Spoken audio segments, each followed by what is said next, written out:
මොකෝ බං දුකෙන් වගේ ඉන්නේ? එට ඉස්කෝලේ දෙමව්පිය රැස්වීම.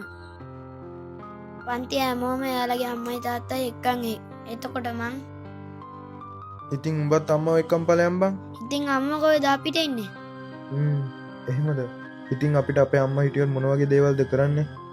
අම්මා මං ගාව හිටියොත් මං දුක්ඛින් හරි වේදනාවෙන් හරි ඉන්නකොට අම්මා මාව සනසයි. බඩගිනි කියලා වචනයක් කිව්වත් ඇති. අර කොහෙන් හරි මොකක් හරි කරලා කෑම ගෙනත් දෙයි. මාව හොඳින් බලාගනි. මාත් එක්ක ආදරෙන් ඉඳි.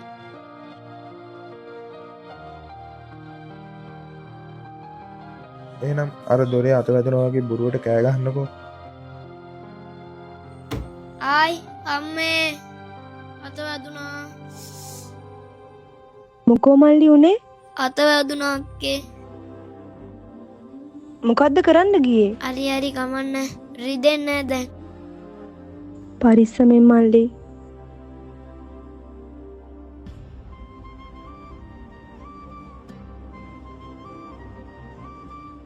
ආයෙ ඔයා මොනවද කිව්වේ? බඩගිනි කියලා කිව්වත් ඇති. දැන් අක්කට බඩගිනි කියලා විතරක් කියන්නකෝ. අක්කේ මට උංගක් බඩගිනි. බඩගිනිද? මං ඉක්මනට මොන හරි හදලා දෙන්නම්. මල්ලි ඔයා කෑවද? එපා අක්කේ මට බඩගිනි නෑ මම පස්සේ කන්නම්. හරි.